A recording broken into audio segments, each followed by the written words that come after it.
All right, so we're here on another episode of the Empower podcast where we talk all things real estate, business, focus around South Africa. And today we have Damian from Michael Enslin Attorneys. Correct, yeah. And I've known Damian for many years. We work together a lot. Yeah. And I'm very happy to have you on. Thank you. Thanks, so thank you for being on. Thanks for the opportunity. Yeah, absolutely. Yeah. And today we're talking real estate, as we said, and Damian's a conveyancer. So first of all, for anybody listening, can you give a little bit of an idea of what you do and what is a conveyancer? So a conveyancer is a specialized attorney that under South African law works primarily with property transactions, and only conveyancers can actually deal with the transfer of property from a seller to a purchaser. So we've got sort of technical knowledge in regards to the title deeds and the conditions of title deeds, as well as we have the ability to register transactions at our deeds offices, at the 9 deeds offices within South Africa. Mm-hmm. So conveyancer is a specialized attorney, and it's only a conveyancer that's allowed to register property transactions under South African law. Yeah, okay, I understand. And for anybody that's listening, who are the different players involved when it comes to selling a property? Sure. So obviously more often than not you have a seller of a property, you have a purchaser, but there could also be a real estate agent or a estate agent that brokers the deal between the seller and the purchaser. Most agents will represent the seller, although you do sometimes have buyers who hire an agent to find a particular property. Once the deal's been signed, i.e. the seller and the purchaser sign the same agreement, because under our law it has to be reduced to writing and signed by both parties. And there are also very important salient or principal terms that must be in the agreement. For instance, the selling price of the property, how is it going to be paid for, is it cash, etc. So once that deal has been signed, it's then passed on to ourselves, and we take instructions, we get full-on FICA requirements. We have a lot of compliance we have to deal with. So we're getting people's ID books, all their financial information, who they are, where they live, etc. And then based on that information and ordering or receiving the original title deed or copy of the title deed, we start drafting transfer documents. Mm-hmm. And the basic transfer documents are the power of attorney, there's affidavits, there's documents regards to SARS. Obviously, more often than not, you're paying transfer duty, which is a tax when you buy a property in South Africa. So our job really is to sort of liaise between all parties, and quite often there's a bond that need to be cancelled, there might be a new bond that needs to be registered. So our job is to liaise between all parties and transfer the property from the seller to the purchaser. I see. That's great. And now, what are the things that can go wrong? Because people love knowing what can go wrong. Yeah, what absolutely. can go right we know about. What can go wrong? So one of the situations we have under South African law is the contract. And I think that's where things can go wrong. Is the contract that you sign is binding on you under our law. Yeah. And a lot of buyers, I feel very bad for a lot of buyers out there, because quite often they sign a pre-drafted document or agreement, and they commit themselves financially and to this deal from a contract and a legal perspective, and they don't always understand the terms and obligations. And what we call a voetstoots clause, where the property transaction is very much potentially the seller's protected from certain defects in that. So what does that mean? So voetstoots means you're buying the property as is, right. Buyer beware, and it protects the seller from latent and patent defects. So basically a patent defect is something that you can clearly see when you go into the property, that there's a hole in the wall or there's damp or something like that. Yeah. Whereas latent is more underlying and hidden, so you don't know. So you lift up a carpet and find out there's a huge crack in the floor or huge foundational issues. Those are all latent defects. And on the face of it, the seller is protected from that unless you can prove that the seller knew about a latent defect and failed to disclose it. So that's one of the things. And also when you're buying a property, there's a lot of things that goes with that property. Here in Cape Town, we have major rising damp issues. We're on a mountain that moves. So I always advise buyers that check out the property before you purchase it, or if you're submitting an offer, make sure you have a due diligence clause in there. So you can at least check out the property, have experts come and look at the property and look at roof structure, structural integrity of the building, any structural defects, rising damp issues, because those can be quite costly. I have friends that have bought properties before and had to replace the entire roof, hundreds of thousands, if not 900,000, R1 million sometimes, that you unexpected. Yeah. So I think those are some of the pitfalls that you need to look at as a buyer when you're buying property, to make sure that you thoroughly checked out the property, or that you have a due diligence clause where you have an opportunity to actually investigate the property. Yeah. Financially, I find also quite often is people commit themselves financially and they actually don't know all the financial requirements of what they're buying.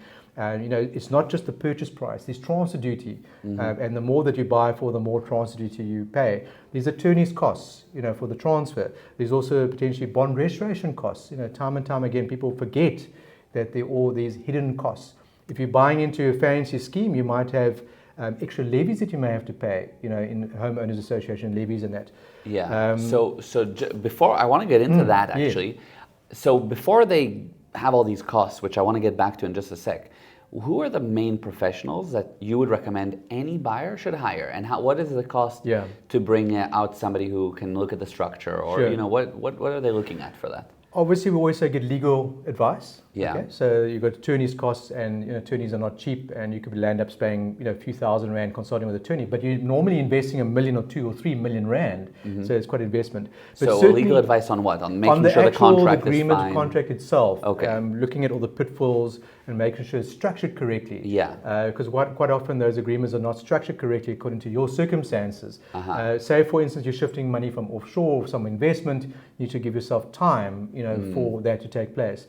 Then certainly my advice is to get some roofing expert, because that is where we find a lot of issues arise from, is the roof. Because we have quite adverse weather patterns in Cape Town. I'm looking at Cape Town now. The country has different scenarios. Roofing can cause you problems. Leaks in roof, trusses, all those type of issues. So definitely a roofing expert. I would also recommend some sort of builder who has got experience with building to actually look at the building itself. Okay, and so a roofer can run to somebody to come out and look at that. What are you looking at? 1,000 rand for that? Probably a couple thousand rand. And the legal advice, like a couple thousand. Probably also a couple thousand. So it's like 2,000-3,000 rand on that. Roofer, let's say 2,000. So you're at about 5,000 rand just in the due diligence. Yes. A builder to come out, maybe another 1,000 to have a look. And what he's looking at, the structure mainly? Looking at sort of any potential pitfalls or defects. Is cracks there? How bad are those cracks? I mean, obviously you can go even more professional and get structural engineers, but then you're potentially looking at 5,000 to 10,000 rand potentially for a structural engineer to come out. I see. And sometimes we do advise clients to hire those type of specialists because, for instance, maybe you're buying a house in Camps Bay and it's on the side of the mountain, and you worry about the load-bearing pillars or structures. It might be worthwhile getting someone and spending that type of money, especially if you're spending 20 million on a property or 30 million. Of course. You want to get those type of experts in it. So I think it depends on obviously what you're buying and where you're buying, as in the panel of experts you want to use. You can of course hire these type of inspecting type companies that charge you a fee for inspecting, and they do quite a thorough investigation. And I've seen some of the clients use them as well, where they'll come and give you a very detailed report with even pictures, and sometimes even tell you what they anticipate the cost would be of remedying those defects. Oh, wow. There's a lot of those companies out there. I don't want to mention any names, but they are out there. And you can look them up, and they will between 5,000 to 7,000 to 8,000, maybe 10,000 rand, do quite a thorough report on that property. Okay, so between either a company like that or professionals that you hire individually, you're looking at 5,000 to 10,000 before you've even signed any contract. Just it's something that you want to do to protect yourself as a buyer, which could potentially save you hundreds of thousands down the road. And then let's say everything comes through. Now you're saying, okay, it looks good. I'm going to sign. I want to move ahead with buying this property. Now you start towards buying the property, and let's get back to what these costs can kind of get to. Let's say $1 million rand property, just for the sake of example, and we can then take 3 million, because I know it can be affected. What is the additional cost? Because somebody sees, I'm buying $1 million rand property. What are actually their costs? This episode is brought to you by Empower Funding. Empower Funding is a property-related finance option which gives you your money ahead of time. Because when a property gets sold in South Africa, everyone needs to wait for their money for up to 3 months. The seller needs to wait on their money, and the real estate agent needs to wait on their commission. If you don't want to wait, get in touch with us and we will get you your money in advance and at the best rate guaranteed. Get in touch with us right away. Now, back to the episode. And let's get back to what these costs can kind of get to. Let's say $1 million rand property, just for the sake of example, and we can then take 3 million, because I know it can be affected. What is the additional cost? Because somebody sees, I'm buying $1 million rand property. what are actually their costs just so to buy let's, it? let's just say you're taking out, you're buying £1 million property, you're looking at 24, 30,000 Rand in legal costs there. Yeah. So that's without transfer duty, because the first £1 million, you don't pay transfer duty on that first £1 million. Okay. And then if you're taking out a £1 million bond, you're probably looking at sort of 20, 25,000 Rand there on the bond registration costs for that. Okay. And that would exclude potentially if you're buying a sectional title scheme where you may be paying some levies. Yeah. You could be paying maybe 2-3 months levies potentially. That could be another 5, 6, 7,000 Rand. So in addition, you are looking at about 50, 60,000 Rand in addition to the £1 million already. And that's hard costs. That's not hard you can't get that from the bank. No, people aren't going to really lend. Sometimes the banks have sort of first-time buyer deals where they would say to you, listen, as a first-time buyer, we have this special for you. And if you take out your bond through us, we're going to either add it to your bond or we're going to make sure you get discounted rates. But quite often not, they are sort of, build it into your bond facility. But obviously, if you're buying cash, you're not going to have those abilities. You're going to have to find the extra cash to put down. Also, don't forget that quite often, even on cash deals, you're having to put down a deposit. So you need to make sure that your deposit is available, 100,000 or 5 to 10% of the purchase price. And then guarantees need to be finished as well. If you're buying in your scenario at the 3 million Rand bracket, then your costs escalate. Then you're looking at potentially 150,000 Rand plus in transfer duty. Your costs suddenly go up to 50, 60,000 Rand. Before you know it, you might be in for 200,000 Rand in extra costs on that 3 million Rand. And that again excludes any sort of levies if it's in a fancy sectional title scheme or something like that. But yeah, you could be budgeting for probably at least 200,000 Rand in costs there. Yeah, and people don't always get to that until it hits them. It's amazing how many people come and they buy and suddenly, the other thing is those costs are up front. Right. People don't always realize that. So quite often people say, I have the money available, but it's going to be available on registration or transfer. But unfortunately, the process, the way it works is, for instance, transfer duty needs to be paid upfront to the receiver revenue. We need a receipt for our lodgement documents at the deeds office. So that is also a problem that I find, is that people don't understand these are upfront costs. They're not happening at the end. And quite often people think, it's going to come from my bond. Maybe I've applied for a slightly bigger bond, but it's a cash flow situation that they need to find those monies as well. And that's also what we find, that many occasions people don't realize that cash flow outlay that needs to be upfront. So that we can get these clearances, to make the deal move forward, so we can lodge the transaction at the deeds office. Yeah, that alone is super valuable, I think, for anybody watching. Just this cost breakdown is like a good thing to be aware of. Seller side, do they have costs? Absolutely. So from the seller side, there are also a lot of pitfalls as a seller. So what we find sellers quite often forget about is the original title deed. Where is that original title deed? Because that original title deed is required for the deeds office purposes. So we come across situations where people have paid up their bond many years ago. 20 years ago, with a bank that no longer exists, like Allied Bank, which was absorbed by Absa Bank, or an NBS bond or something like that. And 20, 25, 30 years later, they want to sell the property. Where's my title deed? I've paid up my bond many years ago. Where's the title deed? And then we have to go back and try and track down this title deed, which can result in delays. Because now we're talking about something that was paid off. We actually had one that was paid off 40 years ago. The bond was paid 40 years ago. And the gentleman had forgotten that it was with one of the very old banks from like 40 years ago. And then what? That bank did they throw that away, or they have it somewhere? We had to track down which bank had bought out that bank. And it actually turned out that a series of banks over the years have bought each other out to eventually get to F&B. And very lucky, F&B actually in the archive still had that title deed. It was amazing. But then there's cases where it's disappeared. That's right. If it disappears, then we have to advertise. So we have to, there's a proper process to replace a title deed. It's not just issuing a copy from the deeds office. Quite often people think, we just order another copy and that's it.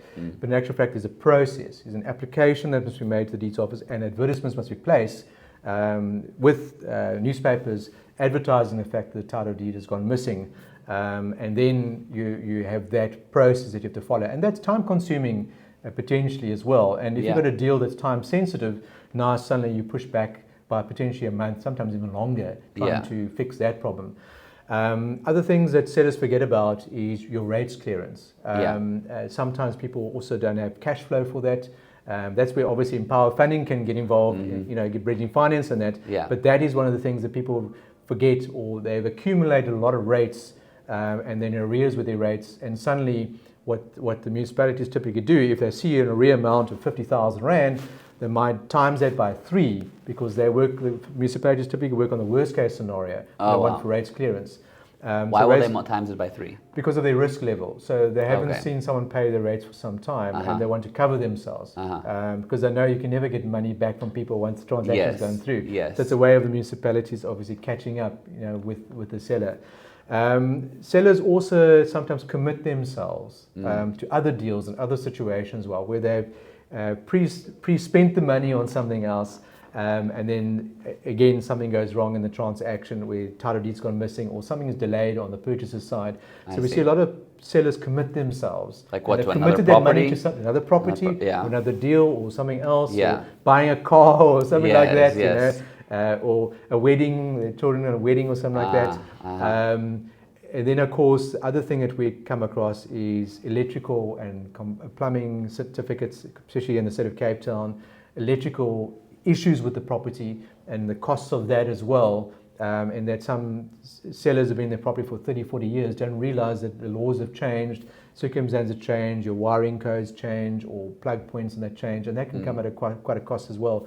And we often find that can delay our transaction, because more often than not these days, if the purchaser is taking out a bond, it's a condition of the bond that there must be electrical clearance certificates in place, which we have to furnish to the bond registration attorneys before the bank will give the go-ahead. And that can delay our transaction as well, where some sellers leave it to the last minute or don't understand the financial implications of those clearance certificates or what needs to be done at the property, and we sometimes have our deals delayed.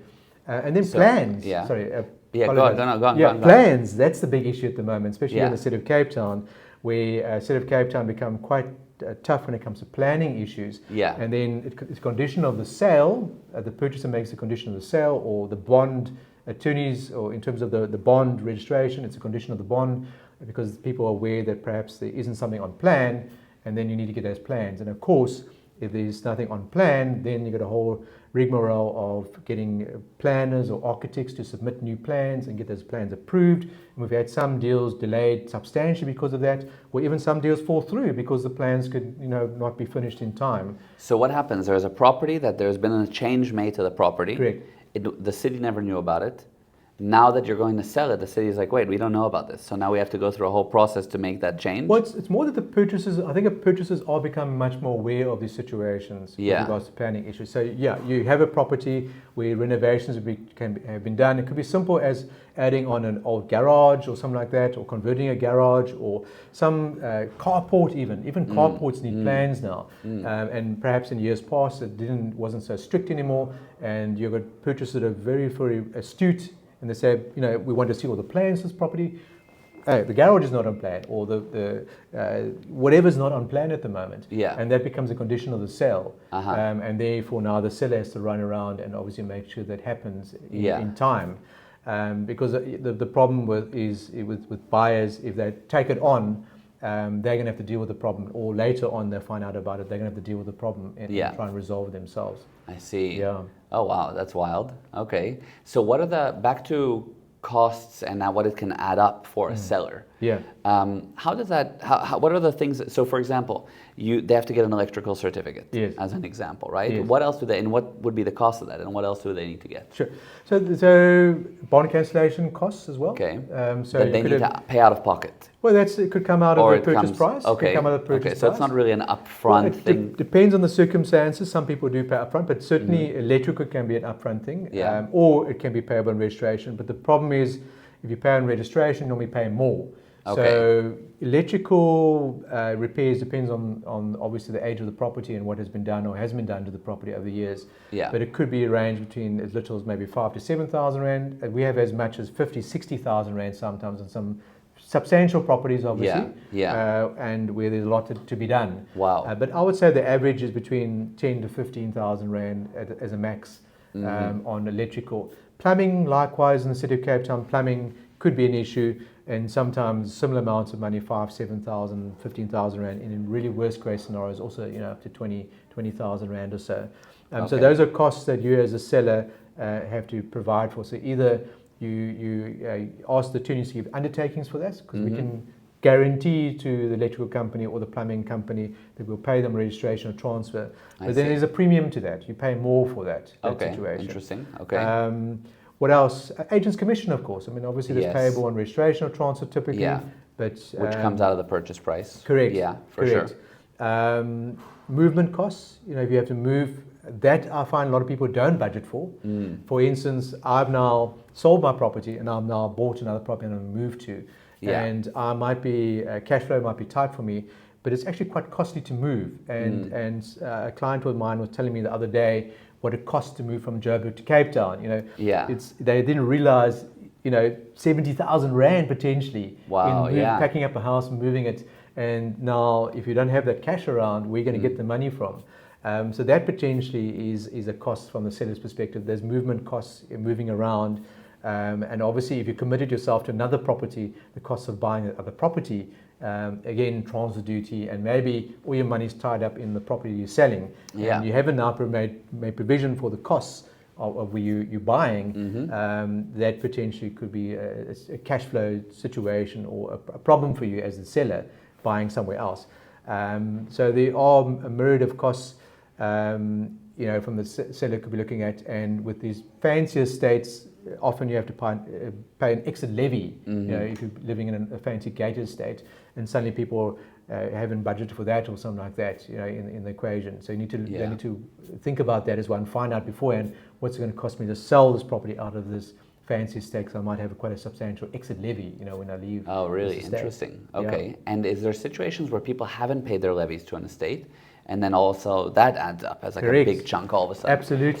So similar to the rate situation, with their rates, people that just don't pay the city for years, and the city never comes after them or says what's going on? Look, it depends from municipality to municipality. Here I can talk about the city of Cape Town. They're fairly good at going after arrear rates and that. Yeah. There are some other municipalities within South Africa, I'm not going to mention any, where certainly we have found substantial arrears amounting to hundreds of thousands of rands, and in some cases I even had one which was 700,000 rands in arrears. Wow. Which was pretty crazy. I won't mention which municipality it was upcountry, but that was serious arrears. Wow. They were very lucky that in that case the client flew back to where the property was and managed to negotiate a great settlement of 365,000 rand. Wow, half off. But we have sort of some substantial arrears, and you are correct with levies as well. We have some situations where people are substantially in arrears with the levies, sometimes many months or years, and amounting to, in some cases, a couple 100,000 rand in arrear levies as well. So it just racks up, and then when it comes to time to sell, you need to pay. Correct. That's it. Correct. And a lot of managing agents won't accept undertakings anymore from attorneys. And previously, in years gone by, we used to be able to give an attorney's undertaking to that managing agent or body corporate. But I think they'll also become sort of a bit wise, and they want their money up front now before they give levy clearance on the transaction. Hence some power funding. Yeah, that's another upfront. No, we do that a lot. Right. We do that a lot. Exactly. They need the money right now to pay that. Otherwise, everything gets stuck. Correct. That's another delay in transactions. We've had one transaction delayed many months because of levy situations and special levies as well. Oh, I see. Where you've got special levies where the body corporate, for instance, in a body corporate or fancy scheme where, for instance, there's a special levy, unexpected cost. Maybe they're upgrading security at the complex, and it's going to cost a few 100,000 rand, or some fancy complexes where it costs 1 million or 2 million rand, and suddenly you've got to chip in 250,000 rand as a special levy. You don't have it. Then what? You're stuck in a situation. Oh my gosh. Yeah. So we've all had all those scenarios happen to us over the years from the seller's perspective. Wow. Okay. Fine. By the way, that, as I said, that info alone of what to expect cost-wise, I love where the conversation went, which is very practical. Here are the costs that you need to be aware of. I think that's really valuable.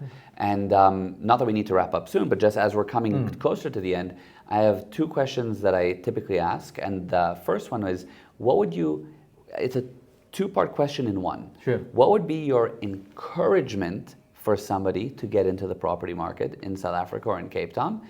And what would be your caution to them? So yeah, absolutely. I think the market in Cape Town is buoyant again, even though we've gone through quite a rough winter. We have a lot of people still moving from Joburg, Pretoria, PE all over the country to Cape Town. Cape Town's become a real hub here. So it's definitely, sooner you can get in the market, the better. Yeah. Obviously, the southern suburbs is very expensive compared to northern suburbs, although they're catching up. And there are other places, but it's a good investment still in Cape Town. The cautionary tale is if you're buying property, get advice, get proper advice. You know, even if you're spending R1 million or 750,000 Rand or 500,000 Rand, it's worthwhile getting those advice and spending the money and making sure the agreement is tailored to your circumstances. Have that due diligence clause. You know, if someone rejects your offer because of due diligence clause, then maybe you should go elsewhere and look at another property. If someone wants to sell their property to you, they shouldn't be afraid of a due diligence clause. We have an opportunity to inspect their property and check it out at your cost. But it's worthwhile getting that information and finding out. So that's my cautionary tale: is buyer beware and do your homework as a buyer. There's a lot of information available to you as a buyer out there with regards to the prices of property in the area and that type of stuff. But get the knowledge and spend that time and money getting the proper knowledge, because it can cost you a lot of money. It can cost you 100,000 Rands later. Yeah, that's really good. That's really good. And that's why people need to work with somebody like you. Yeah. So that brings me, as we come here to the end, is what is unique about your firm and how do people get in contact with you and why work with you? Yeah. So we have to obviously render a really good service to everyone, but we also have an international client base. I think that's what the one thing that differentiates us from all the rest. We have a lot of foreign buyers coming to South Africa and have a lot of confidence in South Africa. We're able to relate with foreign buyers, as in explain to them the South African laws and how it pertains to purchase of property in South Africa. And because we have a diverse client base, we're able to tell them of the pitfalls and what they need to do. We're also able to secure them when it comes to purchasing a property as well. So it's not just about service, it's about the knowledge and advice we can give and our substantial experience in dealing with different types of transactions. If you've dealt with different types of transactions and what has gone wrong, you can then best advise people with regards to selling and buying property. So I think it's experience and that we have been fortunate or unfortunate to deal with so many different types of transactions and some very complicated transactions and very difficult transactions, that we have that sort of knowledge. And I think that's what you need as a seller or buyer, is someone who has the knowledge and has been through the different situations, scenarios, and that it's not, obviously every circumstance is unique, but we've got experience in dealing with all these myriad of transactions. Yeah, that's fantastic. And then what type of different things do you do outside of real estate that people can contact you for? We are general legal practice, so we do everything from A to Z, from anti-trust contracts to wills. We deal with contracts, agreements, commercial, documentation, selling of shares in companies. People sell their shares to someone else. We register companies. We deal with some firearms work as well, firearms law work. We deal with lots of different transactions. So it's a general thing: collections, litigation. So it's sort of, we have a number of professionals that deal with different aspects of the law and enjoy their aspect of the law, and they sort of specialize in different fields in that. Very basically the full spectrum. Correct. Correct, yes. Amazing. Well, thank you so much for being a part of this. It's a pleasure. Thanks for the opportunity. Damian Enslin from Matthews Enslin Attorneys, the one and only. Thank you very much for being here. It's a pleasure. Thank you.